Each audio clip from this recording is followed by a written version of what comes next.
Oke, baik. Bismillahirrahmanirrahim. Assalamualaikum warahmatullahi wabarakatuh. Alhamdulillahirabbil alamin. Wa bihi nasta'in wa ala umuri dunya waddin. Salatu wassalamu ala asrafil anbiya'i wal mursalin. Sayyidina wa maulana Muhammad wa ala ali Sayyidina Muhammad. Asyhadu an la ilaha illallah wa asyhadu anna Muhammadar Rasulullah. Raditu billahi robba wa bil islami dina bi Muhammadin nabiyya wa rasula. Rabbi zidna ilma waryuhna fahma. Amin amin ya Allah ya rabbal alamin. Allahumma rizukna ya Rabbi fahma nabina wa khifdul mursalin wa ilhamal malaikatil muqarrabin. Oke, baik teman-temanku semuanya yang saya hormati, kita lanjutkan lagi belajar kita. Hari ini kita masuk ke salah studi Islam, yaitu tasawuf. Ya, jadi kalau teman-teman cermat, di Islam itu ada 3 jenis epistemologi. Yang pertama itu ada Bazani, yang sifatnya itu tekstualis. Jadi kebenaran bisa dianggap suatu kebenaran, sumbernya itu adalah tekstual. Maksudnya apa? Kebenarannya itu apa yang diomongkan di dalam Al-Quran maupun Al-Hadis. Ya, jadi teman-teman kalau belajar Al-Quran, tafsir, hadis, usul fikih dan sejenisnya, itulah yang disebut kebenaran yang sifatnya itu bayaniyah. Ada juga kebenaran yang sifatnya itu burhaniyah. Ini biasanya yang dipakai oleh para filosof. Jadi kebenaran yang itu dasarnya pada akal, pada rasio. Kenapa demikian? Karena manusia ini unik, makhluk yang lengkap, yang dianugerahi Allah, yaitu berupa akal. Dan akal ini, kalau teman-teman itu cermat, nanti banyak filosof Islam, terutama Ibnu Tufail, Al-Andalusi, terutama filosof peripatetik, yang itu menegaskan dengan akal rasional yang dimiliki oleh manusia, dengan akalnya itu mampu menemukan keberadaan adanya Tuhan.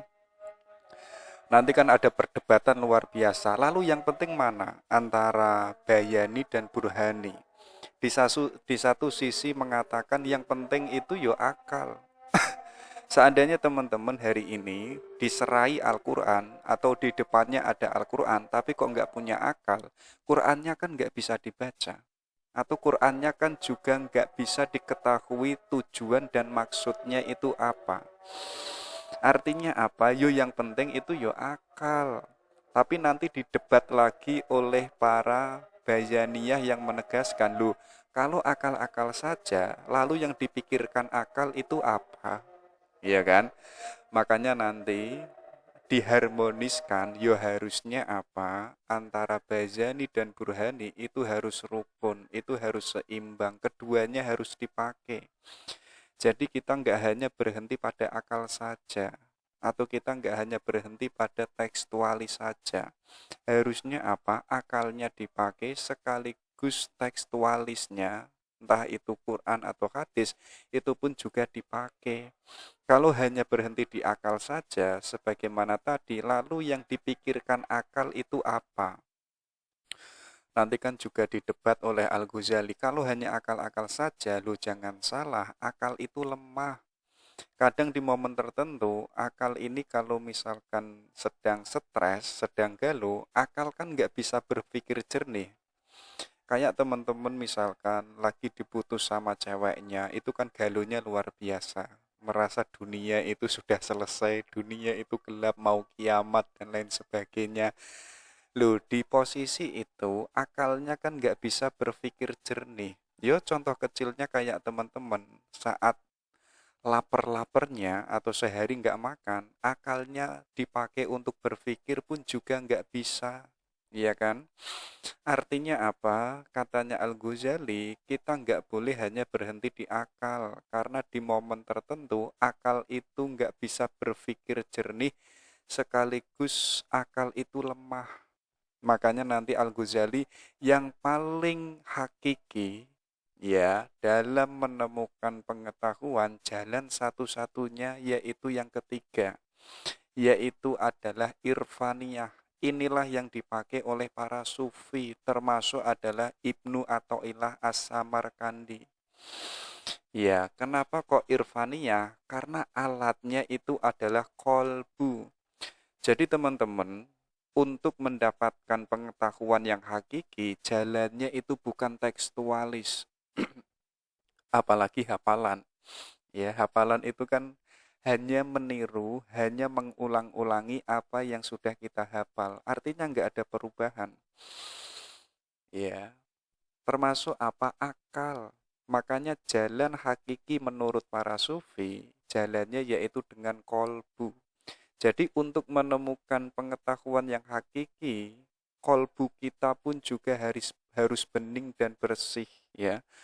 Kalau nanti kolbu kita sudah bening dan bersih, maka cahaya Allah, pengetahuan Allah, kebaikan-kebaikan Allah itu akan bisa masuk ke dalam jiwa kita, karena jiwa kita itu siap untuk menerima limpahan-limpahan dari Allah. Itulah kebenaran yang hakiki.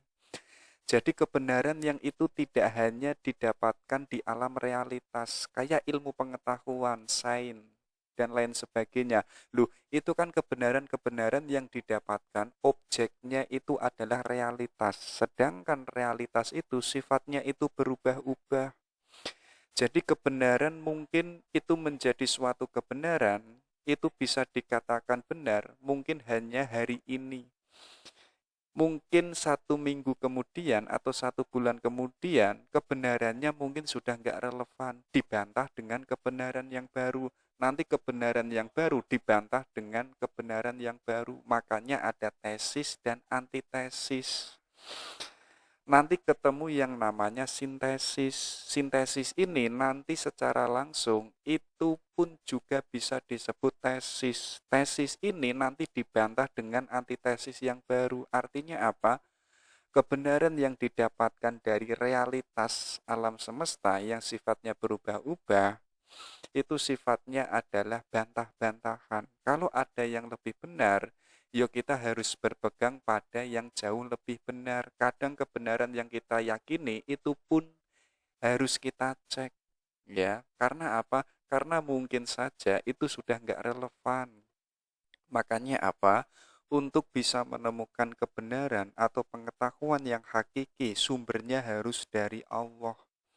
Karena Allah adalah sang pemilik kebenaran, sang pemilik ilmu pengetahuan. Dan untuk mendapatkan itu, itulah nanti yang dikejar oleh para sufi. Oke, itu mukadimahnya ya. Hari ini kita ketemu seorang sufi asal Mesir. Jadi nama lengkapnya itu Syekh Ahmad bin Muhammad bin Athaillah As-Samarkandi, As-Sakandari, maaf. Jadi beliau ini sufi asal Iskandaria, yaitu Mesir. Lahir tahun 648 Hijriah. Nanti meninggalnya beliau itu di Kairo. Jadi beliau ini kabarnya kalau teman-teman itu membaca di autobiografinya, sejak kecil itu sudah dikenal sebagai anak yang haus ilmu pengetahuan, terutama adalah ilmu agama. Kenapa kok nanti beliau menjadi sufi besar atau orang yang menguasai berbagai macam cabang ilmu? Nanti ada 2 tokoh yang sangat mempengaruhi kehidupannya Ibnu Athaillah. Pertama itu adalah Syekh Al-Ansori Al-Mursi. Yang kedua ada Abu Hasan As-Sazili. Mungkin teman-teman tahu ya, As-Sazili itu yang mendirikan Tarekat As-Saziliyah. Ya, jadi pusatnya itu yang ada di Mesir. Dan jangan salah, beliau itu tidak hanya seorang sufi saja. Banyak kan seorang sufi yang itu hanya berhenti kepada kesufiannya. Tapi ada sufi yang itu memiliki berbagai macam banyak karya, terutama Rumi, ya kan? Nah, termasuk pun juga As-Sakandari, Ibnu Athaillah ini. Jadi karyanya beliau, kalau nggak salah jumlahnya itu ada 20 kitab, yang itu meliputi berbagai macam cabang ilmu. Beliau pernah mengarang kitab yang basisnya itu tafsir. Basisnya pun juga tasawuf, akidah, usul fikih, nahwu, hadis, ya.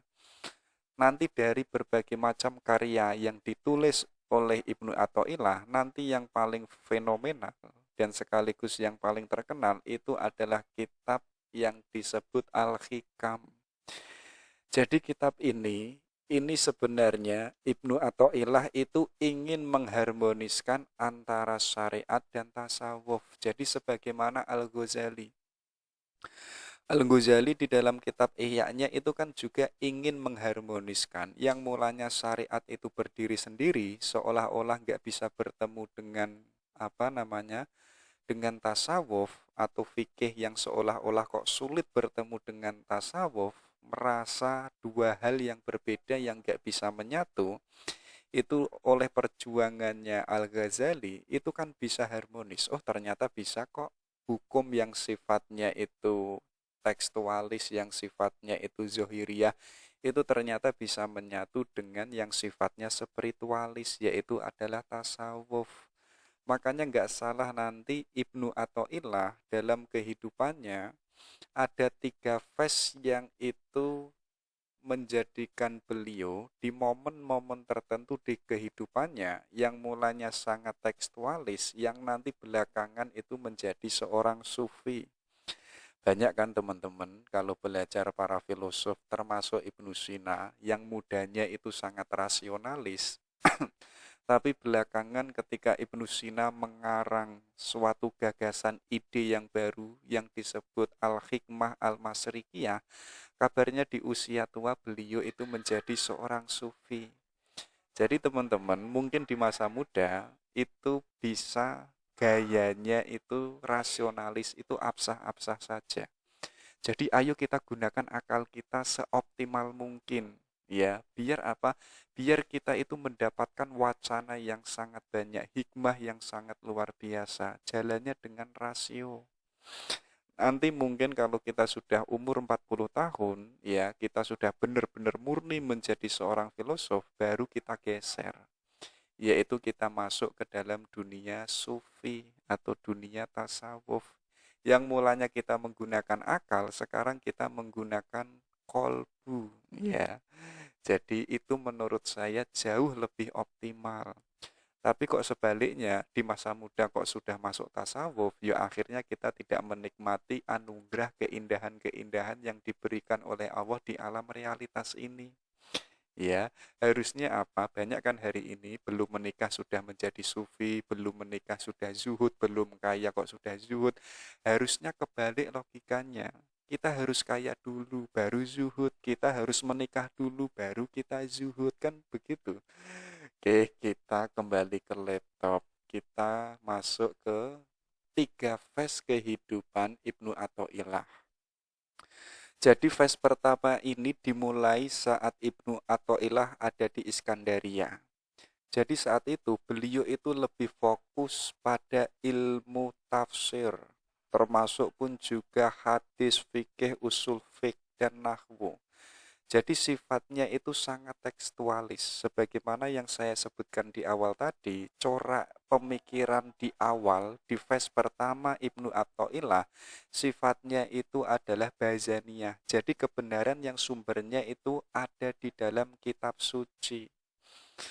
Itu yang pertama. Nanti ketika sudah masuk fase kedua, fase inilah yang nanti menentukan spiritualitas Ibnu Athaillah. Sebab di fase ini beliau itu bertemu dengan seorang sufi yang namanya itu Abu Abbas Al-Mursi. Jadi yang mulanya Ibnu Athaillah itu sangat tekstualis, ya, sekarang mulai masuk ke dalam ranah dunia spiritualitas. ya. Dan di tahun inilah nanti kabarnya beliau pun juga masuk Thariqah As-Sadzaliyah. Ya, jadi sudah pelan-pelan untuk masuk ke dalam dunia sufi. Dan yang terakhir, inilah nanti yang hasil dari perjalanan kehidupan Ibnu Athaillah. Jadi fase terakhir ini ketika beliau ada di Kairo, sampai nanti beliau meninggal dunia. Jadi dalam fase ini, ada kematangan antara ilmu fikih dan tasawuf, yang itu nanti hasilnya adalah kitab Al-Hikam, yaitu mempertemukan, mengharmoniskan antara Bazani dan Irfaniyah. Jadi sebagaimana yang saya sebutkan tadi, seolah-olah yang sifatnya hukum itu kan sifatnya zohiriyah, sifatnya kan fisik, ya, seolah-olah fisik itu nggak bisa bertemu dengan yang sifatnya spiritualitas. Nah, di fase ketiga ini beliau Ibnu Athaillah itu berhasil mengharmoniskan antara dua hal yang berbeda, yang itu dijadikan satu sebagaimana dua keping mata uang yang itu nggak bisa dipisahkan. Dan di fase ini nanti beliau itu membedakan atau bisa menemukan antara uzlah dan kolwat. Dan ini sangat penting. Jadi menurut beliau, uzlah itu sebenarnya melatih atau mengontrol diri kita. Jadi agar diri kita itu tidak mudah atau tidak gampang terpukau dengan keindahan-keindahan duniawi. Jadi jalan untuk uzlah, teman-teman misalkan sedang uzlah, itu urusannya adalah dengan dirinya sendiri dan sesuatu yang ada di luar dirinya. Jadi ketika dirinya itu belum selesai, kita itu belum bisa masuk kepada fase yang disebut kolwat. Kita harus selesai dulu dengan urusan duniawi. Kayak tadi loh saya sebutkan, teman-teman itu nggak bisa selesai dengan dunianya kalau belum menggenggam dunia. Kayak teman-teman belum menikah kok sudah uzlah, sudah zuhud, itu kan lucu. Harusnya menikah dulu, harus punya uang yang banyak dulu, baru di situ kita zuhud. Nah, uzlah ini kita harus melatih dan mengontrol jiwa kita.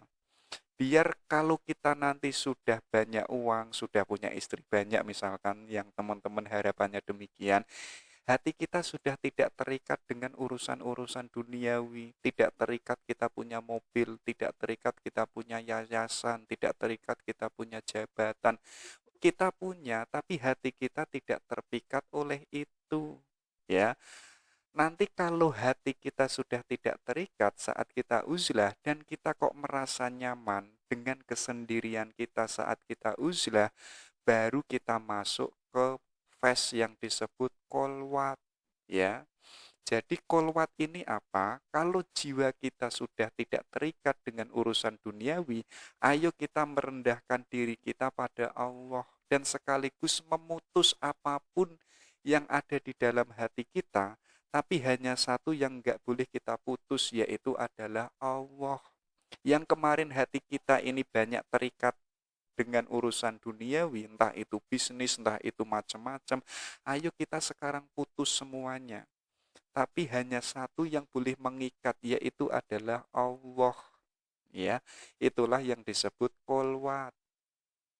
Dan katanya Ibnu Athaillah, tempat kolwat yang bagus itu adalah tingginya harus setinggi badan. Panjangnya itu sepanjang tempat sujud. Luasnya itu seluas tempat duduk, dan ruangan itu enggak harus tidak ada lubang untuk masuknya cahaya. Termasuk apa? Tempatnya itu harus jauh dari keramaian, dan pintunya itu harus ditutup rapat-rapat dan tidak di dalam rumah. Jadi teman-teman kalau mau uzlah sekaligus mau khulwat, itu harus mencari tempat yang sepi, tempat yang tenang. Biar apa? Biar nanti sukses menjadi seorang sufi. biar nanti sukses deket sama Allah, bisa mahabbah sama Allah.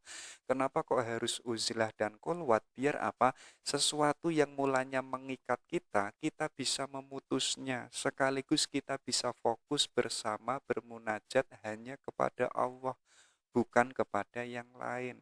Kayak gitu ya.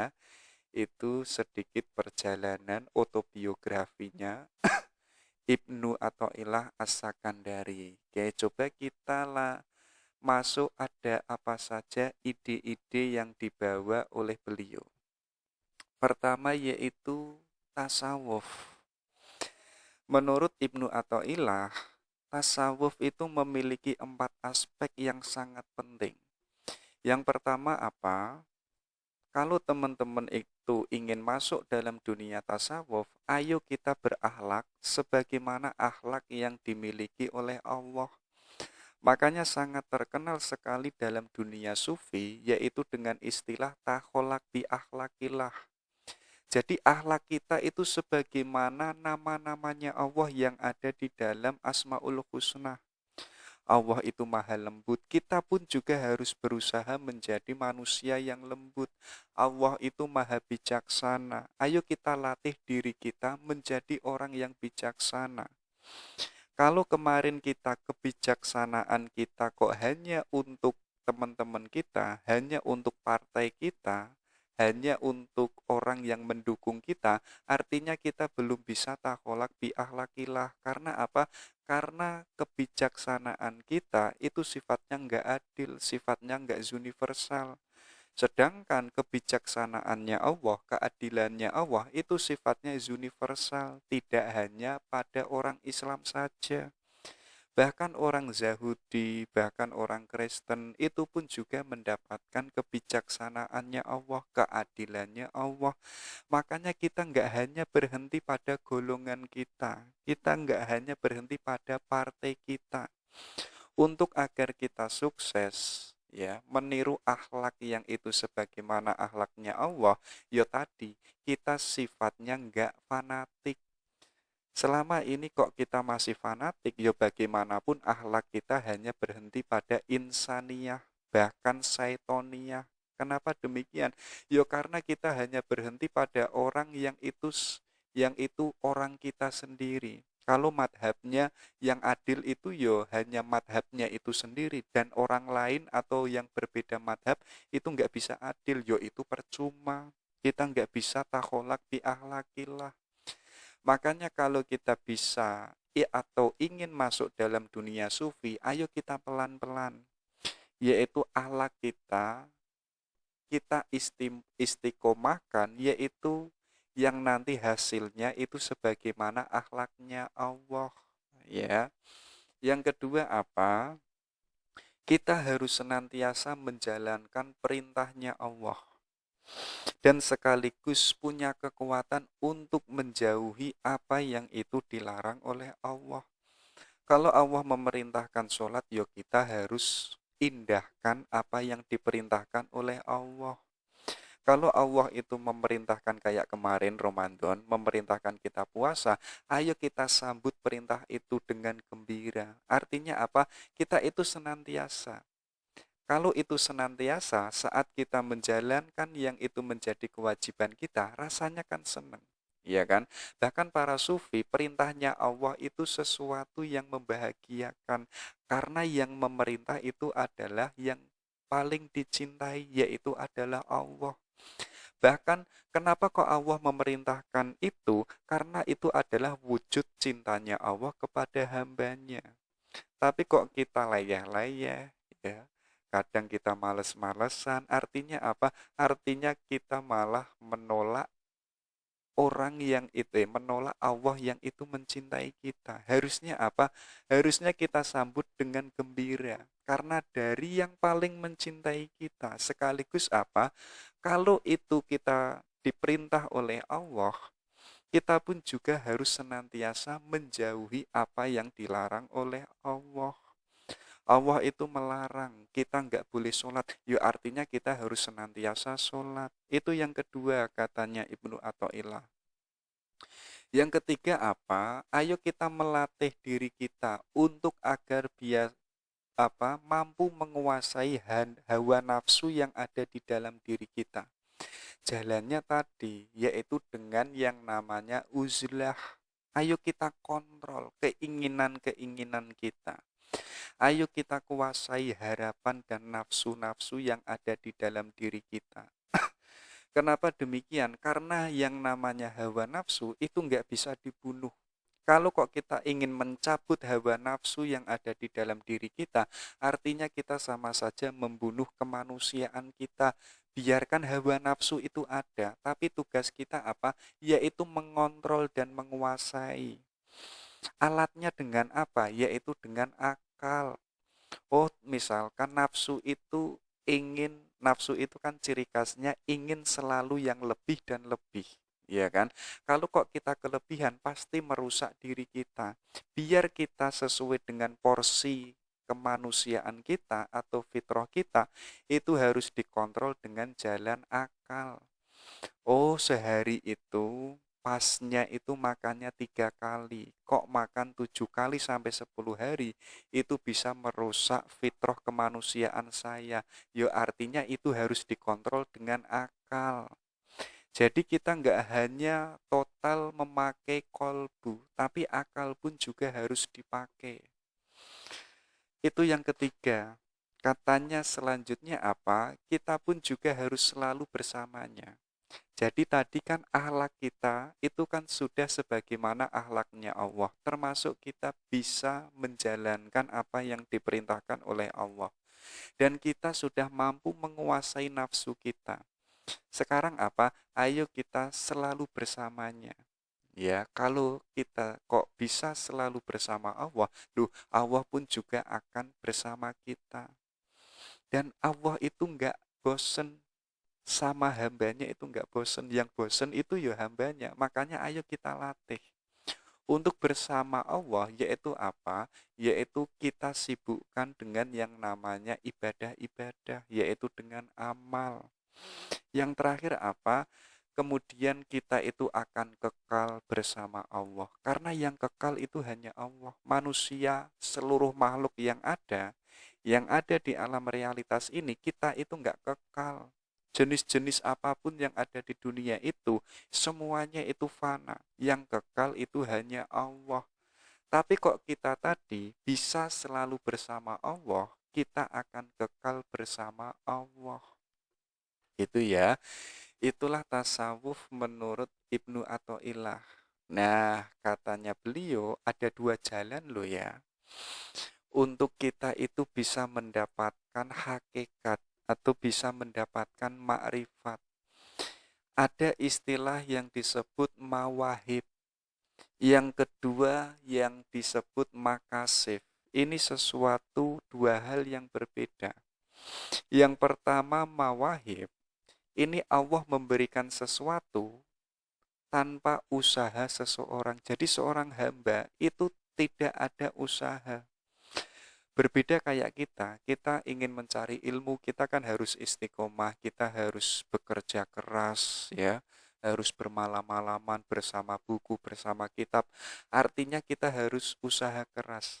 Tapi bagi orang yang levelnya itu mawahib, ini adalah orang pilihan Allah. Mungkin para nabi. Nabi itu kan nggak bisa diminta, tapi yang memberikan itu adalah Allah. Jadi teman-teman kayak kita yang itu orang awam, kita jangan mengharap pada level mawahib.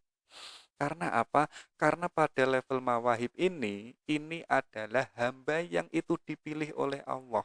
Dan hamba ini tanpa usaha, tanpa kerja keras, dia itu sudah diberikan anugerah, sudah diberikan makrifat pengetahuan yang hakiki oleh Allah. Makanya ada istilah yang disebut ilmu laduni, ya. Ilmu laduni pun juga ada 2 macam. Ada yang kita usahakan, tapi ada orang-orang tertentu yang itu tidak mengusahakan. Tapi apa? Tapi Allah memilihnya sehingga hamba itu diberikan ilmu laduni. Itulah yang disebut mawahib. Yang kedua yang disebut makasif. Ini berbeda sebagaimana yang pertama. Kalau makasif ini, Untuk agar kita memperoleh pengetahuan yang hakiki atau ma'rifatullah, kita harus berusaha keras. Ya kayak tadi di awal, kita harus uzlah, kita harus kholwat. Tapi katanya Ibnu Athaillah, untuk kita mendapatkan ilmu ma'rifat, ayo kita latih, yaitu riyadhah. Tujuannya apa? Biar jiwa kita itu bening, biar jiwa kita itu bercahaya. Dan ini tentunya membutuhkan proses yang sangat panjang, bahkan bertahun-tahun. Jangan salah, para sufi itu uzlahnya itu bisa memakan belasan tahun. Kayak kemarin kita membaca Al-Ghazali, untuk mendapatkan ilmu yang hakiki, Al-Ghazali itu butuh waktu 12 tahun. Baru dia sukses menjadi seorang sufi.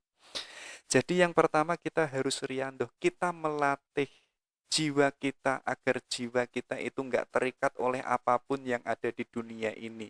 Dan kita hanya terikat hanya pada Allah.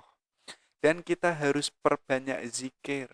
Ya, ada juga yang disebut dawamul wudhu. Ini maksudnya apa? Kita harus mengistiqomahkan wudhu. Kabarnya kalau orang itu mengistiqomahkan wudhu, wajahnya itu kan bercahaya. Lu jangan salah lo ya. Saat wudhu yang kita basuh kan tidak hanya wajah, tapi pun juga lengan, tangan, kaki, rambut yang ada di jidat lo. Itu menunjukkan atau ingin mengatakan apa? Ingin menunjukkan apa? Artinya saat kita wudhu, yang bercahaya itu ya seluruh badan yang kita miliki, tidak hanya wajah. Karena tangan kaki pun juga terkena air wudhu. Makanya apa? Ayo kita istiqomahkan wudhu. Biar apa? Biar nanti jisim kita ini bercahaya. Kalau tadi riyadhah kita zikir, itu yang bercahaya kan jiwa kita. Sekarang badan kita pun juga bercahaya. Kalau nanti kita semakin hari semakin bercahaya, kita akan mudah bertemu dengan Sang Maha Cahaya, yaitu adalah Allah. Artinya apa? Pada level makasif ini, kita itu harus berusaha keras. Jadi teman-teman kok hanya leyeh-leyeh menanti, alah nanti aja lah. Nanti pun juga Allah akan memberikan anugerah kepada saya. Loh, kamu nggak ada usaha. Kamu harus menyadari kita itu siapa. Ya, kita itu bukan nabi. Makanya kita harus usaha keras biar kita bisa menemukan ma'rifat. Itu ya, itulah yang disebut tasawuf. Oke, kita lanjutkan. Ini loh karakteristiknya tasawuf Ibnu Athaillah. Jadi yang pertama, salah satu karakteristiknya tasawuf beliau itu adalah tidak meninggalkan duniawi. Jadi seorang sufi itu tidak total meninggalkan duniawinya. Makanya kata Ibnu Athaillah apa? Para murid itu tidak dianjurkan untuk meninggalkan profesinya. Mungkin teman-teman hari ini yang menteri misalkan, yang menjadi presiden atau DPR ya, Dewan Perwakilan Partai, kabarnya kan kemarin demikian. Loh, itu nggak apa-apa, silahkan absah-absah saja. Itu tidak membatalkan teman-teman menjadi seorang sufi. Ya, jadi teman-teman ingin masuk dunia tasawuf, jangan tinggalkan seluruh kekayaannya. Kalau mungkin teman-teman kok istrinya 4, itu nggak apa-apa, silahkan, nggak ada soal. Kalau pengen ya tambah lagi menjadi 5 atau menjadi 7, itu nggak ada soal.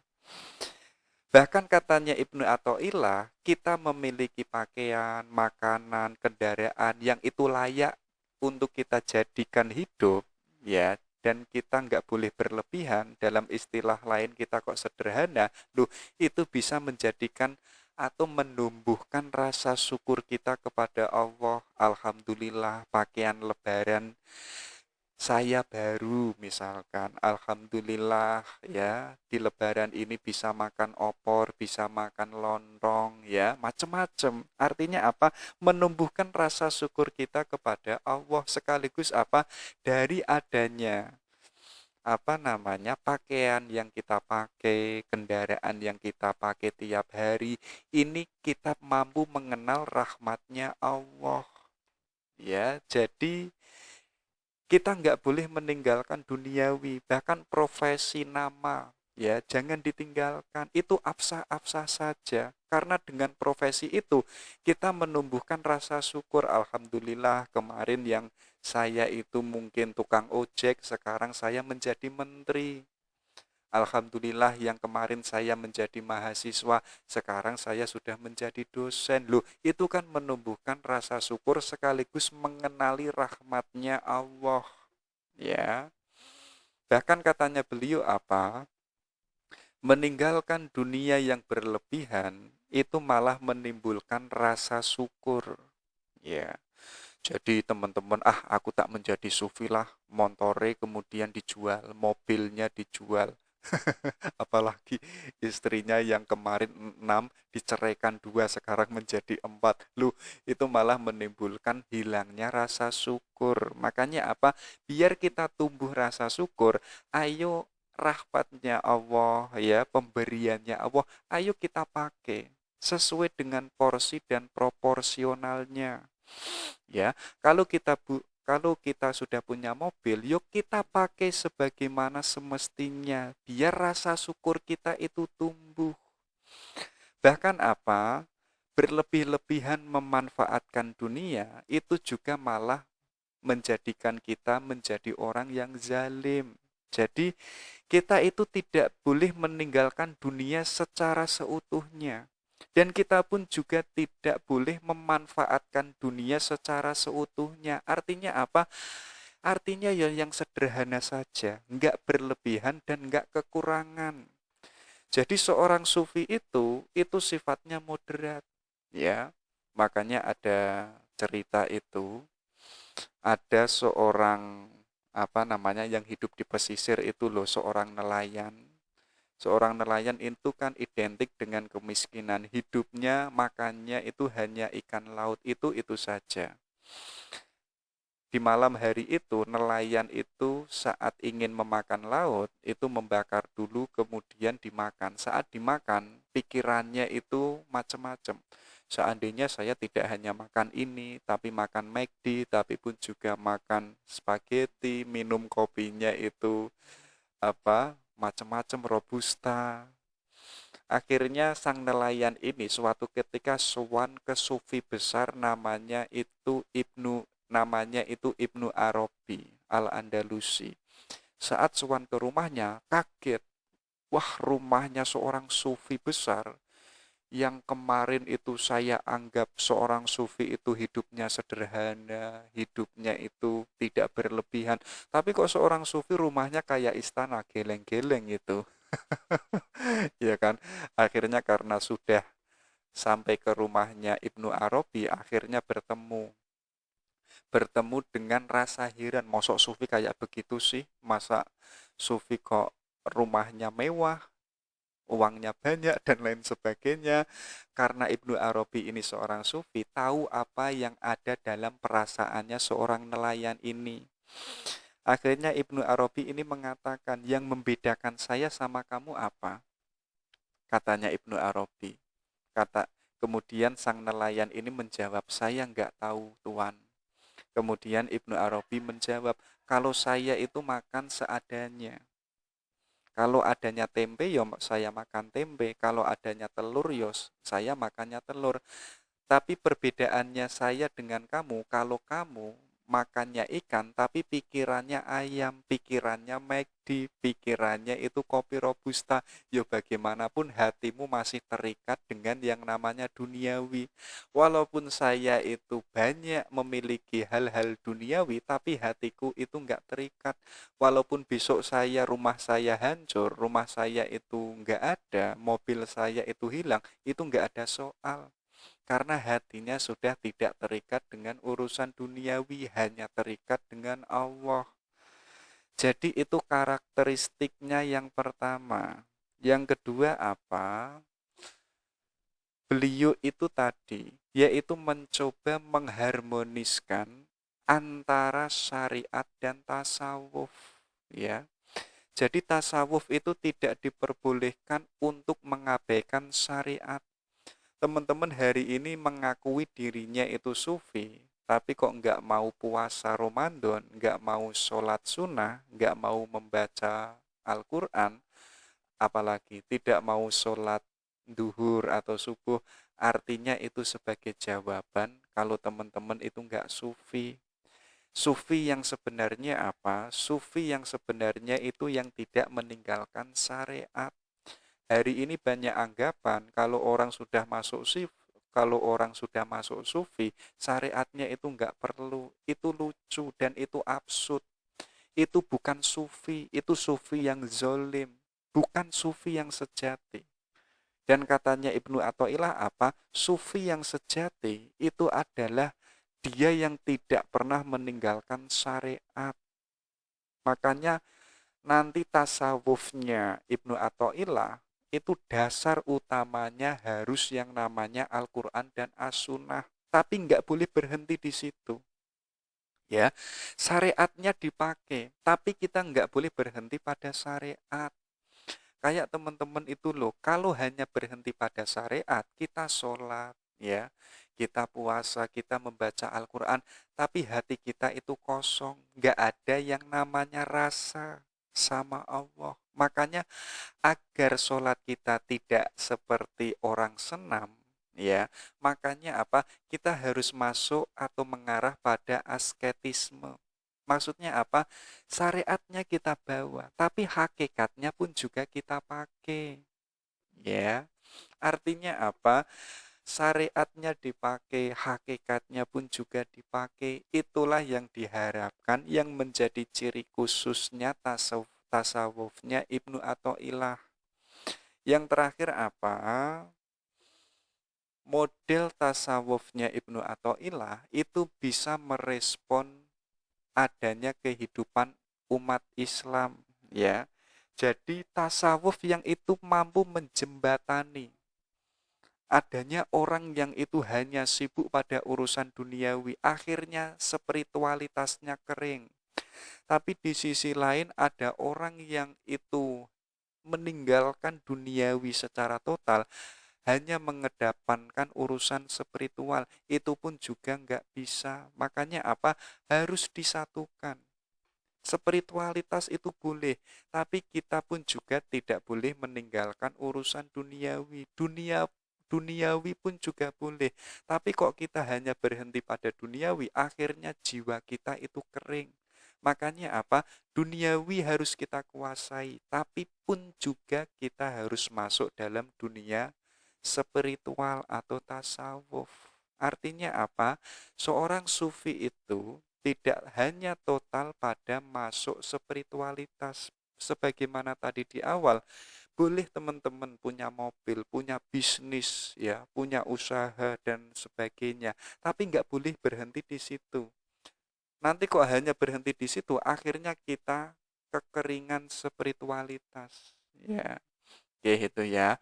Artinya tasawuf itu harus mampu menjawab problematika yang ada di masyarakat. Oke, kita lanjutkan.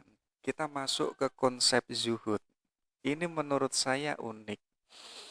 Jadi zuhud itu tidak harus menjauhi dunia. Karena pada dasarnya, katanya Ibnu Athaillah, zuhud itu hakikatnya mengosongkan hati selain daripada Tuhan. Jadi teman-teman tadi punya kekayaan, punya bisnis, itu pun juga bisa dikatakan zuhud ketika apa? Ketika hatinya itu tidak terikat dengan urusan duniawi, tidak terikat dengan urusan nama, pangkat, jabatan, ya. Selama kita punya sesuatu urusan duniawi, selama hati kita itu kosong, yang mengisi itu hanya Allah, itulah yang disebut zuhud. Makanya Makanya ada cerita, ada seorang sufi namanya itu Nasruddin Hoja. Teman-teman boleh ngecek atau boleh membeli bukunya, sampulnya itu Nasruddin Hoja sedang naik keledai, keledainya ini jalan ke depan, tapi Nasruddin Hoja menunggangi kuda, tapi membelakangi keledainya atau menghadap ke belakang. Ini sebenarnya metafor. Metafornya apa? Keledai ini adalah simbolis duniawi, ya. Makanya keledai ini harus kita tunggangi. Seluruh urusan duniawi harus ada di bawah kaki kita. Jangan diangkat, jangan sampai ada di atas kepala kita. Kenapa kok tadi Nasruddin Hoja menghadap ke belakang? Duniawi itu jangan dijadikan kiblat. Duniawi itu harus kita belakangi. Yang kita jadikan kiblat itu tetap yaitu adalah Allah. Walaupun Nasruddin Hoja punya keledai, punya kekayaan, tapi hatinya itu tidak terikat oleh yang namanya kekayaan duniawi. Boleh punya kekayaan duniawi, tapi harus kita tunggangi, harus kita belakangi. Itulah yang disebut zuhud. Tapi apa? Adapun dunia yang itu dibenci oleh sufi, itu adalah dunia yang itu memperbudak manusia. Jadi teman-teman hari ini hidupnya yang dikejar uang, uang, dan uang. Yang dikejar itu hanya jabatan, jabatan, jabatan. Tapi nilai kemanusiaannya itu nggak naik-naik, itu pun juga sangat absurd. Artinya kita diperbudak oleh yang namanya duniawi. Yang mestinya dunia itu harus kita kontrol, harus kita perbudak, malah kita sebaliknya kok diperbudak oleh duniawi. Artinya menunjukkan kita itu apa? Kita itu sedang diperalat oleh duniawi. Makanya apa? Tadi di awal disebutkan Ibnu Athaillah itu membedakan antara uzlah dan kolwat. Tujuannya apa? Tujuannya biar kita itu mampu mengontrol duniawi. Kita tidak dikuasai oleh nafsu kita. Nanti kalau kita sukses kolwat, disitulah kita mampu memperbudak duniawi. Kita nggak lagi diperbudak oleh duniawi. Ya, kalau kok sampai hari ini kita masih diperbudak oleh duniawi, artinya yo zuhud kita nggak sukses. Ya, apa men, mende, me, apa namanya bahasanya apa? eh, Mengucapkan dengan suara yang lantang, aku ingin hidup sederhana, aku ingin hidup zuhud, tapi diputus sama ceweknya nangis, ya sama saja. Hatinya masih terikat dengan yang namanya cewek. Apapun itu, bahkan urusan manusia kita nggak boleh terikat, bahkan ustadz kita, guru kita nggak boleh terikat. Ayo kita jadikan yang boleh mengikat kita itu hanya Allah. Ada kan banyak hari ini gurunya, ustadznya, itu ada di atas kepalanya. Akhirnya kita tunduk. Harusnya kita itu hanya tunduk hanya kepada Allah. Yang boleh di atas kita itu harus kolek. Dan di bawahnya kolek itu adalah makhluk. Kalau kita sesama makhluk, jangan sampai di atas kita itu makhluk. Harusnya itu adalah kolek. Itu ya. Jadi ayo kita kosongkan hati kita, jangan sampai terikat. Yang boleh mengikat kita adalah Allah, itulah zuhud. Makanya apa? Tidak ada halangan bagi kaum saleh atau orang yang masuk dalam dunia sufi untuk menjadi orang yang kaya raya. Silahkan. Mau bisnis, mau mengumpulkan harta, silahkan. Pingin membangun yayasan, silahkan. Pingin punya mobil macam-macam, ya, Alphard, Robicon, silahkan. Tapi catatannya apa? Hatinya tidak boleh tergantung pada harta kekayaannya atau benda-benda yang dimilikinya. Sebagaimana tadi Ibnu Arabi, ya, walaupun rumahnya itu sebesar istana, ya, walaupun besok rumahnya itu hancur, rumahnya itu hilang, nggak ada soal, ya. Jadi kayak teman-teman itu loh, yang hari ini punya cewek, walaupun ceweknya besok itu direbut sama temennya, nggak ada soal, ya, tetap hatinya itu nggak terikat dengan yang namanya ceweknya itu. Itu ya. Jadi teman-teman, bukti teman-teman itu zuhudnya sukses ya, ketika ceweknya direbut sama temennya, dan hatinya nggak goncang, nggak galuh, nggak stres, baru itu bisa dikatakan zuhud ya. Jadi simpel ya. Dan katanya Ibnu Athaillah apa? Seorang salik tidak bersedih jika kehilangan harta benda. Jadi mau kehilangan rumah, mau kehilangan pacar, ya, mau kehilangan teman, hatinya itu nggak sedih, hatinya nggak stres dan nggak galuh. Makanya cirinya wali itu apa? La khaufun alaihim walahum yahzanun. Jadi nggak ada rasa cemas, nggak ada yang namanya rasa khawatir. Hari ini kan kita khawatir tentang masa depan, khawatir nanti menjadi apa. Ya artinya kita bukan seorang sufi. Dan tidak dimabuk kesenangan ketika mendapatkan harta. Kemarin kita nggak punya mobil, sekarang kita punya mobil. Mobilnya Alphard dan Robicon, yo biasa-biasa saja. Ya, kenapa kok biasa-biasa saja? Karena hatinya sudah tidak terikat dengan yang namanya duniawi. Ya, punya mobil nggak punya mobil yo biasa, punya pacar nggak punya pacar yo biasa, ya. Artinya yo biasa aja. Apa sih yang mempesona di dunia ini kalau hati kita itu hanya terikat sama Allah? Itulah yang disebut zuhud. Oke, kita lanjutkan. Ini loh katanya Ibnu Athaillah, untuk kita bisa bertemu dengan Allah, ada beberapa step yang harus kita lalui. Tapi katanya beliau apa? Kita nggak hanya berhenti pada satu step. Kita harus lalui semuanya biar optimal. Biar kita itu bisa benar-benar bertemu dengan Allah. Step pertama apa? Ayo kita upayakan untuk zikir, ya, yaitu mengucapkan kalimat-kalimat yang itu disukai oleh Allah. Misalkan teman-teman subhanallah, al-latif, al-latif, silahkan diistiqomahi. Tapi kita nggak boleh berhenti di situ. Dengan kita mengistiqomahkan zikir, misalkan teman-teman itu al-latif, perbuatan kita, sikap kita, itu harus teraktualisasikan sebagaimana zikir kita. Perilaku kita lembut, ucapan kita itu lembut, ya. Gaya berpikir kita itu pun juga lembut. Artinya apa? Yang kita ucapkan yang itu sebagai zikir itu teraktualisasi dalam kehidupan kita sehari-hari. Kalau teman-teman itu subhanallah, ayo gaya hidup kita itu gaya hidup yang bersih, yang suci, ya. Kalau kita sudah sukses di step yang pertama, ayo kita yang kedua yaitu tafakur. Tafakur maksudnya apa? Kita itu introspeksi diri. Dalam dunia tasawuf, artinya kita mempertanyakan kemanusiaan kita. Kita mempertanyakan kehambaan kita. Aku janjani kui sudah bener nggak sih menjadi seorang hamba? Ya, pernah nggak kita mempertanyakan itu?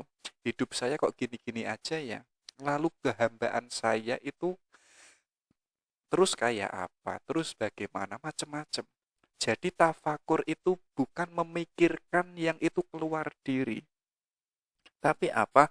Tapi memikirkan yang itu arahnya ke dalam diri kita. Yang kita pikirkan siapa? Yaitu adalah diri kita sendiri.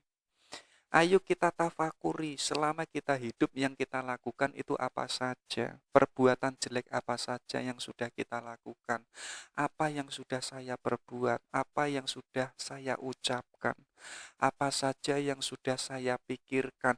Untuk mengetahui itu kita harus tafakur. Makanya di awal tadi, agar tafakur kita ini optimal, ayo kita uzlah. Kalau kita sukses uzlah, ayo kita qolwat. Nanti hasilnya apa?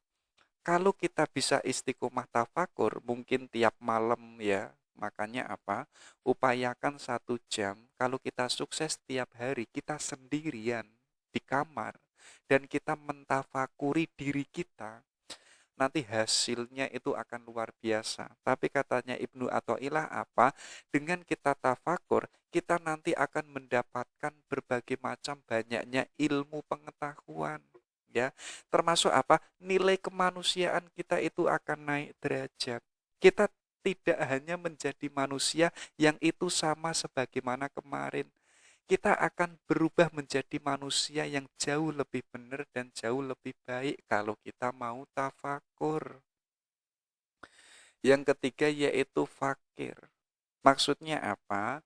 Kita hidup yang sederhana. Sebagaimana tadi, boleh kita punya kekayaan, kita punya pakaian yang indah, kita punya makanan yang tercukupi, tapi harus sesuai dengan porsi dan proporsion apa? Harus sesuai dengan porsi fitrah kita yang sebagai manusia. Ya, kalau hidup kita sudah sederhana, kita nggak berlebih-lebihan atau dalam istilah lain moderat, itu akan meningkatkan rasa syukur kita. Alhamdulillah, hari ini saya bisa makan. Alhamdulillah, hari ini saya bisa kuliah. Alhamdulillah, hari ini saya bisa minum kopi, bisa ngerokok, dan macam-macam. Nanti akan lahir rasa syukur. Kalau kita sudah optimal di step yang ketiga, ada step yang terakhir, yaitu adalah cinta. Jadi hasilnya kita zikir, kita tafakur, kita hidup yang sederhana, hasilnya adalah cinta. Jadi apa? Kita ada rasa cinta kepada Sang Maha Cinta. Kemarin kita sibuk pada urusan duniawi, kita sibuk pada cintaan-cintaan sama anaknya Pak Lurah. Kita sibuk mencintai guru kita, mencintai ustadz kita. Sekarang kita bisa mencintai Allah. Karena apa? Karena hati kita itu yang mengisi adalah Allah. Ya, jadi teman-teman hari ini percuma mencintai anaknya Pak Lurah. Percuma mencintai ustadznya. Ada jauh yang lebih besar yuk. Ada yang jauh lebih besar loh ya. Yaitu apa? Ayo kita mencintai Allah. Kalau kita bisa mencintai Allah, kita nanti apa? Kita akan bisa itihad, bisa menyatu dengan Allah. Hidup kita yang sebagai manusia, yang itu enggak kekal, yang sifatnya fana, kita akan bisa kekal bersama Allah. Ya. Jadi ini 4 step agar kita bisa bertemu Allah. Nah, hasil dari 4 step ini coba dicermati ya. Kalau kita bisa melakukan semuanya, antara zikir, tafakur, fakir, cinta, nanti buahnya apa? Kita akan mendapatkan ilmu yang hakiki, ilmu yang itu sumbernya langsung dari Allah. Itulah yang disebut makrifat. Tapi kok kita hanya bisa melalui 3 step antara zikir, tafakur, dan fakir, yo di situ kita akan menjadi walinya Allah. Ya, menjadi pilihannya Allah. Sebagaimana tadi, kita nggak punya rasa cemas, kita nggak punya rasa khawatir, hidupnya gembira-gembira saja. Apa sih yang perlu dicemaskan di dunia ini kalau kita itu bersama Allah? Kalau kita itu sudah miliknya Allah. Ini levelnya para wali. Tapi kok kita hanya bisa melakukan 2 step, zikir dan tafakur, ini adalah seorang syahid. Ya, tapi kok kita hanya di step yang pertama, yang itu zikir, ya, katanya Ibnu Athaillah apa? Orang ini adalah orang yang melayani Tuhan dengan penuh keikhlasan. Ya, itu ya. Jadi walaupun kita nggak sukses menjalankan 4 step, setidaknya kalau kita hanya bisa 1 step, kita bisa menjadi hamba yang itu bisa melayani Allah dengan penuh keikhlasan. Dan disitulah kita pun juga bisa bertemu dengan Allah. Oke, baru kita masuk ke makom sufisme.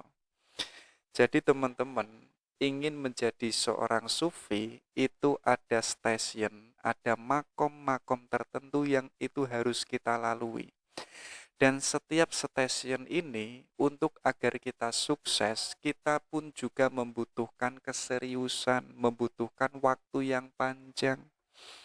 Bahkan tadi saya sebutkan para sufi untuk menyukseskan satu stasiun saja itu bisa menghabiskan waktu belasan tahun, ya. Jadi teman-teman, saya tak mencoba makom 1, makom 2, makom 3, nanti 1 tahun kemudian menjadi seorang sufi, belum tentu. ya, karena butuh keseriusan dan waktu yang panjang. Yang pertama apa?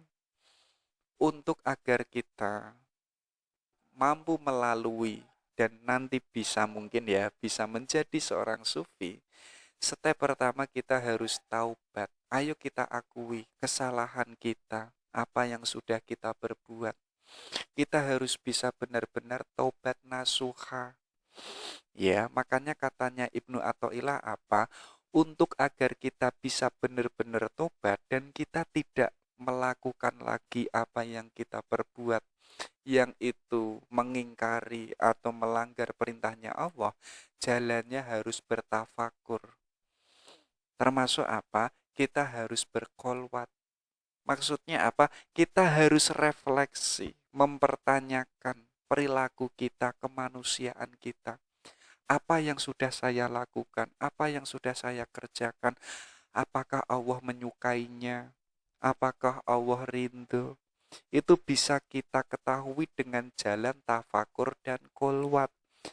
Kalau kita sudah sukses di makom taubat, ayo kita masuk ke level yaitu zuhud. Dan katanya beliau, zuhud ini ada dua macam. Yang pertama zuhud zohir jali. Yang kedua zuhud batin kafi. Kalau zuhud zohir jali, ini adalah zuhud dari perbuatan-perbuatan yang berlebihan walaupun sifatnya itu halal. Tapi tetap, kalau kita zuhud, walaupun itu halal, kita nggak boleh berlebihan.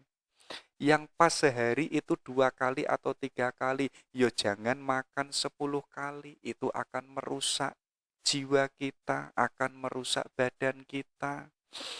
Artinya zuhud zahir jali, artinya ayo kita hidup yang sederhana dalam urusan duniawi. Ya. Yang kedua apa? Ini yang sifatnya apa yang ada di luar diri kita.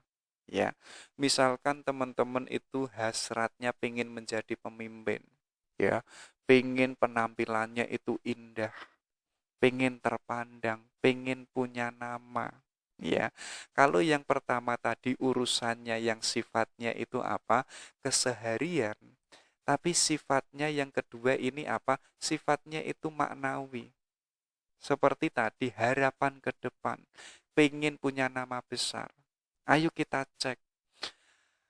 Yang kemarin yang kita kejar itu hanya jabatan, hanya nama. Ayo kita yang demikian jangan dijadikan tujuan. Kalau teman-teman hari ini sudah menjadi orang yang benar, orang yang punya nilai, otomatis nanti jabatan, nanti nama, itu semuanya akan mendatangi teman-teman. Jangan dikejar, fokuslah pada dirinya, pada nilai kemanusiaannya. Itulah zuhud. Kalau kita sudah sukses di zuhud, ayo kita masuk ke makom sabar. Katanya Ibnu Athaillah, sabar itu ada 3 macam. Yang pertama, sabar terhadap perkara haram. Oh, Allah itu nggak suka kalau hambanya itu makan babi misalkan. Ayo kita bersabar dengan tidak memakan babi selama kita hidup. Allah itu mengharamkan misalkan pacaran. Ya, akhirnya teman-teman memutuskan sabarlah saat saya kuliah, saat S2. Saya tak fokus belajar saja. Saya nggak mau pacaran dulu. Artinya di situ teman-teman bisa sabar karena tahu Allah itu nggak suka. Yang kedua apa? Sabar pada wilayah kewajiban. Allah itu sudah memerintahkan puasa selama 1 bulan penuh. Rasanya kalau dipikir-pikir kan berat. Apa namanya? Kok bisa ya menjalankan puasa setiap hari selama 30 hari? Iya kan? Tapi ayo kita latih kesabaran kita biar kita sukses menjalankan perintahnya Allah. Tidak hanya puasa, apapun itu yang menjadi kewajiban kita, ayo kita sabar sekaligus kita mampu menjalankannya. Yang ketiga apa? Ini yang jauh agak lebih berat kalau kita menjalaninya, yaitu apa? Ayo kita sabar pada apa yang kita rencanakan. Biasa kan manusia kan punya hobi, punya keinginan, punya desire, punya hasrat pada sesuatu yang ada di masa depan. Pingin ini, pingin kaya, pingin istri yang baik, pingin punya nama, pingin punya jabatan, macam-macam. Ya, tapi katanya Ibnu Athaillah apa? Ayo kita menyabari itu. Kita jangan jadikan perencanaan kita, hope kita, desire kita yang itu sesuatu yang ada di depan, itu jangan dijadikan harga mati. Kalau kita jadikan harga mati, nanti kalau kita tidak mencapainya, tidak mendapatkannya, artinya yuk kita stres. Makanya kita sabar saja, kita santai. Tetap tadi kita fokus pada kemanusiaan kita.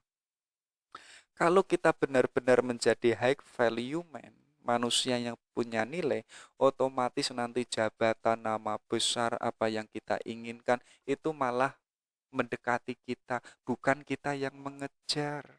Ya, makanya apa? Biar kita tidak stres atau khawatir cemas pada sesuatu yang itu ada di depan kita atau masa depan kita, ya jalannya kita dengan sabar dan kita fokus pada kemanusiaan kita. Kalau kita sudah sukses sabar, ayo kita syukur.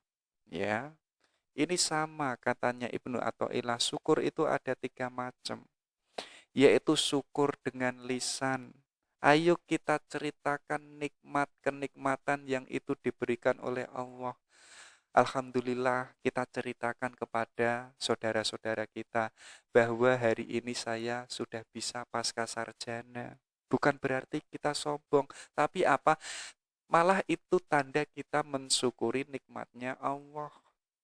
Yang kedua apa? Yaitu syukur dengan anggota tubuh. Caranya dengan apa? Yaitu dengan bentuk ketaatan. Kalau Allah itu sudah memberikan anugerah berupa tubuh yang kita miliki, ayo kita rawat, ayo kita gunakan sebaik mungkin. Itulah yang disebut syukur.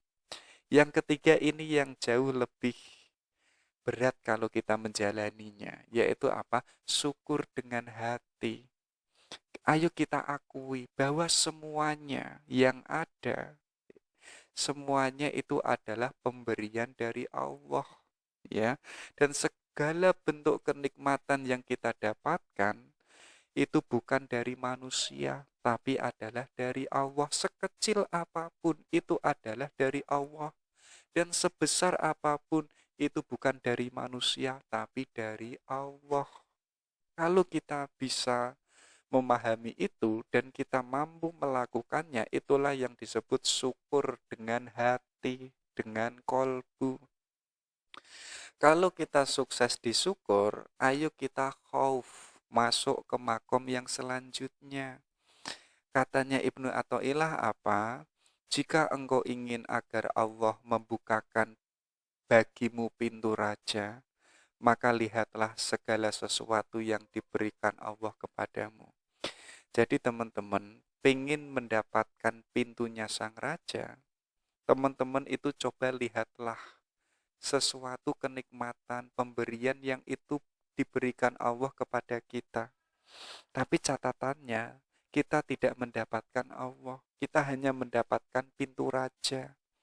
Dan jika engkau ingin agar Allah membukakan bagimu pintu khauf, maka lihatlah apa yang telah engkau berikan kepadanya. Jadi hari ini kan kita hanya sibuk. Allah itu sudah memberikan apa sih kepada saya? Kita mengharapkan sesuatu, apakah Allah sudah mengabulkannya? Aku sudah berdoa sejak SD, SMP, sampai kuliah. Kok Allah enggak mengabulkan doa saya ya? Kita kan hanya sibuk di situ. Artinya kita belum khauf. Ya, untuk agar kita bisa masuk pada pintu khauf, maka lihatlah kita hari ini, kita itu sudah memberikan apa kepada Allah, apa yang kita perjuangkan untuk Allah, apa yang sudah kita korbankan untuk Allah. Di wilayah-wilayah ini kita kan nggak pernah merencanakan itu, kita nggak pernah memperjuangkan itu. Ya bagaimanapun kita tidak akan sukses pada makom yang disebut khauf. Tapi kok kita sudah sukses, yang terakhir yaitu ridho. Ya, katanya Ibnu Athaillah apa? Kita hari ini kan memahami ridho itu kan hasil dari usaha kita. Iya kan? Kita tawakal, kemudian ridho, kemudian takwa, macam-macam. Kalau ridho ini katanya Ibnu Athaillah itu tidak bisa diusahakan oleh manusia. Kita itu nggak bisa ridho loh ya. Kalau Allah itu tidak ridho kepada kita. Makanya apa? Kalau kita bisa ridho, itu sebenarnya adalah karena Allah itu ridho kepada kita. Sehingga kita bisa ridho kepada Allah. Ya, makanya kita nggak boleh sombong. Aku ini sudah ridho loh ya. Aku ini sudah rela lo ya. Enggak ya. Kalau Allah itu enggak ridho, kita enggak bisa ridho sama Allah. Kenapa kok kita bisa ridho? Karena Allah ridho sama kita, sehingga kita bisa ridho sama Allah. Oke ya, itu yang terakhir. Kalau kita sudah ridho, makom puncaknya apa? Yaitu adalah cinta. Ya, jadi kita nggak hanya berhenti pada khauf, kita nggak hanya berhenti pada rindu. Ada makom yang paling puncak, yaitu adalah cinta. Jadi katanya Ibnu Athaillah apa? Dalam cinta, seorang sufi itu harus meninggalkan harapannya, meninggalkan angan-angannya. Alasannya apa? Seorang sufi yang itu telah sampai pada makom cinta, biasanya itu masih mengharapkan balasan. Ya, contoh konkretnya apa? Kayak teman-teman yang punya cewek itu loh. Saya antar ke Jogja ya. Nanti kalau sudah sampai ke Jogja, saya dapat apa? Saya antar ke kosnya ya. Nanti kalau sudah saya antar, saya dapat apa? Kayak teman-teman misalkan ceweknya ulang tahun, diberikan coklat, dibelikan boneka, tapi kok teman-teman masih mengharapkan balasan, artinya belum mencintai. Ya, selama kok kita memberi, tapi kok kita masih juga mengharapkan balasan apa yang kita berikan sama orang yang kita cintai, artinya kita itu nggak mencintai orang yang kita cintai. Bahkan teman-teman mengatakan, aku ini mencintaimu, tapi saya mengharap balasan cintamu. Artinya teman-teman cintanya kayak orang dagang. Ya, gambarannya kayak orang dagang itu apa? Saya ini punya sayur misalkan. Akhirnya apa? Saya jual, kamu berani berapa? Kalau kok model cinta kita masih kayak orang dagang, artinya itu absurd, itu omong kosong. Makanya Ibnu Athaillah itu mewanti-wanti seorang sufi yang pertama untuk agar bisa masuk pada makom cinta. Yang pertama apa? Harus meninggalkan angan-angannya, sekaligus nggak boleh mengharapkan adanya balasan. Selama kita masih mengharapkan balasan, pemberian kita kecil atau banyak artinya belum ikhlas. Karena apa? Karena orang yang benar-benar mencintai itu sudah ikhlas, sudah merelakan apa yang sudah diberikannya kepada orang yang kita cintai. Ya, makanya apa? Ibnu Athaillah itu menegaskan, pecinta yang sejati itu adalah pecinta yang dirinya itu rela, rela berkorban demi orang yang dicintainya. Jadi apa? Dirinya itu sudah tidak mengharapkan imbalan, sudah tidak mengharapkan balasan. Kalau teman-teman itu memberi, ya sudah, pemberiannya itu ikhlas. Bahkan kalau kita benar-benar mencintai seseorang, kita memberi saja, itu rasanya sudah membahagiakan loh ya. Ya, tapi kok kita kok masih mengharapkan itu balasan, artinya kita itu belum mencintai, cinta kita masih dagang. Ya, tapi kok kita benar-benar mencintai, kita itu rela berkorban. Kayak teman-teman itu loh. Misalkan ceweknya bilang, "Mas, saya jemput ya, saya ada di Jogja nih." Loh, teman-teman kalau benar-benar mencintai, pasti mau dan rela berkorban untuk menjemput ceweknya. Walaupun perjalanan Semarang ke Jogja panas, badai, macet ya, menghabiskan bensin misalkan kalau pakai mobil. Loh, apa sih yang enggak buat dia? karena dia itu adalah orang yang saya cintai. Bahkan teman-teman itu melupakan dirinya sendiri. Buktinya apa? Adanya panas dan badai itu sudah nggak dipikirkannya. Dia sudah nggak peduli. Yang dipedulikan apa? Yaitu adalah bertemu dengan orang yang dicintainya. Kira-kira gimana? Teman-teman kayak begitu enggak? Kalau teman-teman belum bisa begitu, artinya cintanya kayak orang dagang. Ya, artinya apa? Kalau kita benar mencintai, kita rela berkorban. Allah memerintahkan kita, hayo kamu harus puasa selama 30 hari. Loh, kita itu akan senang dan gembira menyambutnya. Karena yang memerintahkan adalah dia yang kita cintai.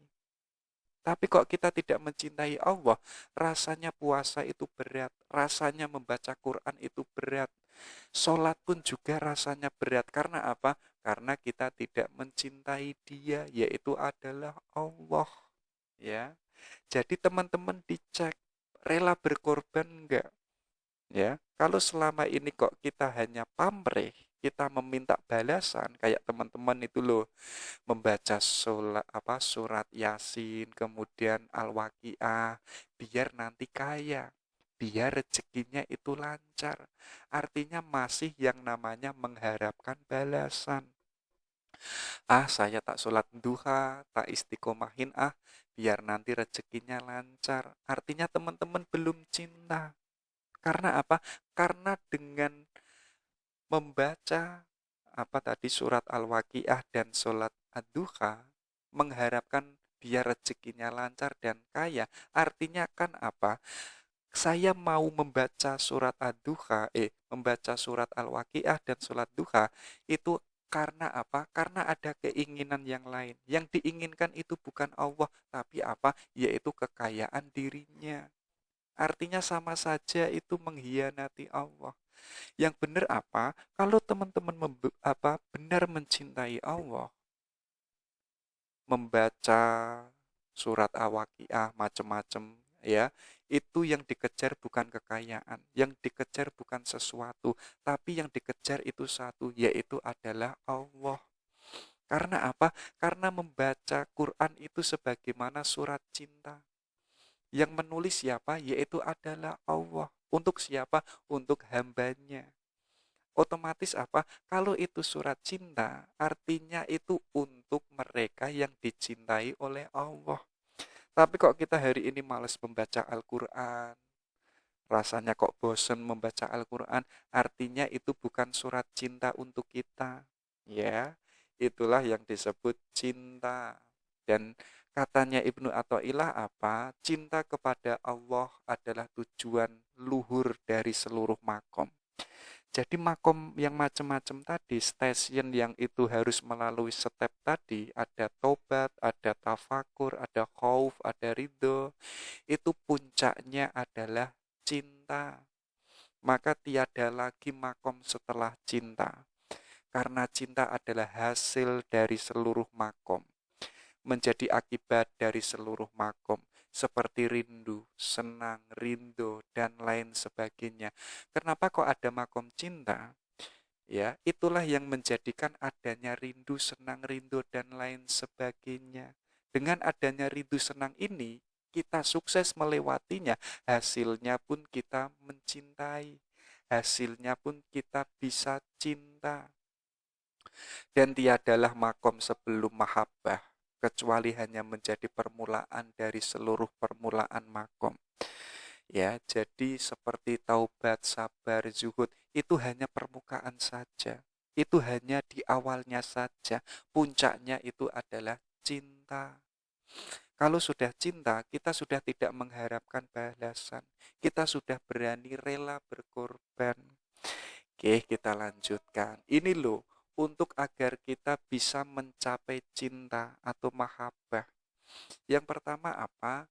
Ayo kita jadikan kehambaan kita itu adalah kita yang itu sebagai hambanya Allah. Tidak ada yang lain. Sebagaimana yang saya sebutkan tadi, kita kan levelnya makhluk. Harusnya yang ada di atas kita itu hanya kholik, yaitu adalah Allah. Maksudnya apa? Yang di atas kita itu jangan sampai manusia atau ustadz kita, guru kita, enggak boleh. Harusnya yang ada di atas kita itu adalah Allah. Makanya Ibnu Athaillah mengatakan apa? Tidaklah engkau mencintai sesuatu, melainkan engkau akan menjadi hambanya. Jadi teman-teman mencintai sesama makhluk, teman-teman itu akan menjadi hambanya. Misalkan mencintai gurunya, ya teman-teman akan menjadi hamba dari gurunya itu. Tuhannya sekarang siapa? Yaitu adalah gurunya, ustadznya, kiainya. Ya, jadi Tuhan yang sebenarnya itu enggak dijadikan Tuhan, malah dijadikan kambing hitam. Dan Allah tidak suka apabila engkau menjadi hamba selainnya. Maka ayo kita pelan-pelan. Kita hanya menjadikan Allah yang itu satu-satunya Tuhan. Dan kita harus murni menjadi hambanya. Dan kita tidak menjadi hamba yang lain yang itu selain Allah. Yang kedua apa? Yaitu tazkiyatun nafas. Ayo kita membersihkan, membeningkan jiwa kita. Katanya beliau apa? Kadang cahaya-cahaya mendatangimu, namun mereka menemukan hatimu yang masih dipenuhi dengan hal-hal yang bersifat duniawi. Jadi cahaya itu ingin masuk ke hati kita, tapi cahaya itu tahu bahwa kalau hati kita itu masih ada banyak sekali urusan-urusan duniawi, masih banyak terikat dengan urusan-urusan duniawi.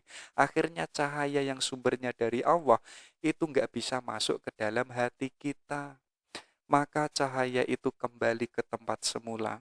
Oleh karena itu, kosongkan hatimu dari segala yang itu sesuatu yang selain Allah. Ayo kita buang semuanya, unsur duniawi, bahkan manusia-manusia yang menempel pada jiwa kita, semuanya kita buang. Ayo kita isi yang itu hanya Allah.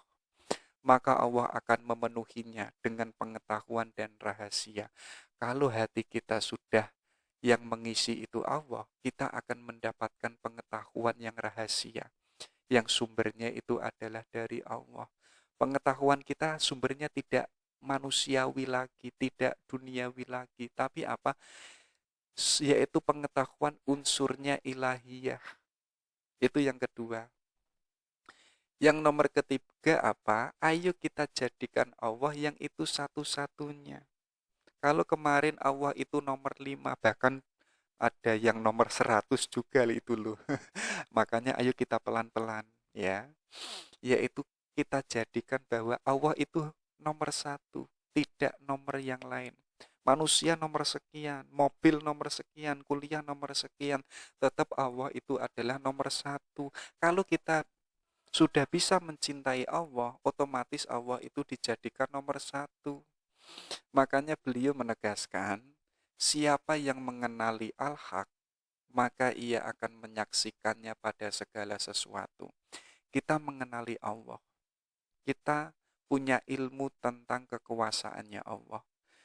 Disitulah kita akan menyaksikan bahwa Allah itu sedang bertajali di alam realitas ini. Allah menampakkan wujudnya yang itu berupa realitas, berupa fakta-fakta. Dan kita menyadari itu. Dan tentunya keimanan kita semakin kuat. Dan siapa yang fana dengan Allah, maka ia akan hilang dari segala sesuatu. Kalau kita sudah bersama Allah, kita akan kekal. Dan kemanusiaan kita itu fana. Ya, artinya apa? Artinya hidup kita itu sudah kekal bersama Allah. Dan siapa yang mencintai Allah, maka ia akan mengutamakannya dari segala sesuatu selainnya. Kenapa kita hari ini menomorsatukan manusia, menomorsatukan guru kita? Ya karena itu sebagai jawaban kalau kita belum mencintai Allah. Kalau kita sudah benar mencintai Allah, manusia, guru kita, dan lain sebagainya itu nomor sekian. Yang nomor 1 itu adalah Allah. Yang terakhir, manakala Allah memberikan anugerah, berarti dia memperlihatkan belas kasih-Nya kepadamu. Apabila menahan pemberiannya kepadamu, berarti dia memperlihatkan kekuasaannya kepadamu. Dan pada kondisi itu, dia memperkenalkan diri kepadamu serta menghadapimu dengan kelembutannya. Jadi Allah memberikan anugerah, itu bukti kalau Allah itu ingin menunjukkan Allah itu maha kasih loh sama kita. Tapi di momen tertentu Allah itu menahannya, tidak mengabulkan doa-doa kita, ya, tidak memberikan apa yang kita minta. Sebenarnya itu apa? Allah itu ingin memperlihatkan bahwa Allah itu maha kuasa. Di antara keduanya itu, ya, Allah itu sedang memperkenalkan dirinya. Ini loh aku Tuhanmu, ini loh aku yang itu sangat mencintaimu, ini loh aku yang harusnya kamu nomor satukan, yang itu sangat lembut. Makanya apa? Kita harus tadi tafakur, uzlah, dan kolwat. Biar apa? Pergerakannya Allah kepada kita, kita itu mampu membaca dan mengenalinya. Karena Allah itu memperkenalkan keesaannya kepada manusia itu dengan sesuatu yang lembut. Kalau kita nggak cermat, kita nggak bisa memahaminya. Itu ya, ini untuk agar kita mencapai makom mahabbah. Oke, ini kita lewati. Kita masuk ke nasihat-nasihatnya Ibnu Athaillah. Yang pertama,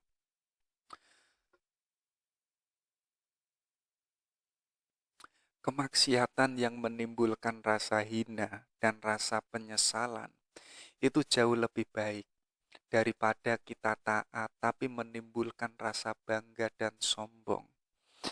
Jadi apa? Teman-teman itu kok merasa salah, perilakunya kok jelek, belakangan itu menyesali luar biasa. Dan teman-teman itu langsung tobat yang tobat nasuha. Itu katanya Ibnu Athaillah, itu jauh lebih baik. Itu jauh lebih hakiki daripada teman-teman itu beramal, istiqomah sholat, tapi menjadikan diri kita sombong, bangga. Aku ini anak soleh loh ya, aku ini rajin ke masjid loh ya. Itu Allah nggak suka. Ya, tentunya apa? Orang yang itu sudah benar taat sama Allah, itu sudah nggak ada kebanggaan, nggak ada kesombongan. Sekaligus apa? Kalau orang itu sudah dekat sama Allah, sekaligus di dalamnya itu pun juga nggak ada kesombongan. Karena apa? Karena dia sadar yang besar yang maha kuasa itu adalah Allah. Dan aku ini nggak bisa apa-apa tanpa Allah. Coba teman-teman dicermati ya. Kalau kok kita taat kok sombong, artinya kita nggak apa artinya kita lebih baik nggak taat saja. Mendingan kita melakukan maksiat tapi kita itu menyesal luar biasa, kemudian kita ada usaha untuk mendekati Allah. Artinya apa? Yang mula kita jauh sama Allah, sekarang kita ada usaha untuk mendekat. Berbeda yang kedua, kita dekat sama Allah tapi kita bangga, akhirnya kita jauh sama Allah. Ini nasihat yang pertama. Ini diambil dari kitab Al-Hikam. Ini tentang, ini kita lewati. Ini pun juga kita lewati. Ini ada ini. Jika pagi tiba, orang bodoh akan berpikir apa yang harus dikerjakannya. Sedangkan orang yang berakal akan berpikir apa yang akan dilakukan Allah kepadanya. Jadi teman-teman dicek ya, kalau saat pagi tiba, teman-teman bangun tidur, tapi kok berpikir apa yang harus saya lakukan, apa yang harus saya kerjakan, itu tanda bahwa dirinya itu bodoh. Ini menurut Ibnu Athaillah. Tapi kok saat pagi tiba, kita berpikir, nanti apa ya anugerah Allah yang diberikan pada kita, nikmat Allah yang itu dianugerahkan kepada kita, itu tanda bahwa kita itu orang yang punya akal. Ya, itu perbedaannya orang bodoh dan orang yang berakal. Coba teman-teman dicek ya, kalau kita di pagi hari saat kita bangun, pasti yang kita pikirkan apa? Misi kehidupan kita, tujuan hidup kita, apa yang saya raih. Itu malah menunjukkan kita manusia yang bodoh. Kita lupa dengan kenikmatan-kenikmatan yang itu akan diberikan Allah kepada hambanya. Oke. Terakhir, yaitu tentang cinta. Seseorang tidak disebut mencintai kalau masih meminta sesuatu dari yang dicintai. Namun orang-orang yang betul-betul mencintai ialah orang yang mau berkorban untukmu. Maka sesungguhnya orang yang mencintai ialah orang yang memberimu, bukan orang yang meminta diberi pemberianmu. Hakikatnya mencintai itu adalah memberi tanpa pamrih, tanpa meminta imbalan. Dan orang yang benar-benar mencintai, dirinya itu rela berkorban. Demi siapa? Demi orang yang dia cintai. Bahkan memberi saja, itu sudah sesuatu yang membahagiakan. Kayak teman-teman itu loh. Ini catatannya kalau teman-teman benar mencintai lo ya, bukan hanya cinta-cintaan, apalagi cinta monyet. Cinta monyet itu kan pacarannya di dalam kebun binatang ya, di sebelah kurungan monyet. Itulah yang disebut cinta monyet. Ya maksudnya cinta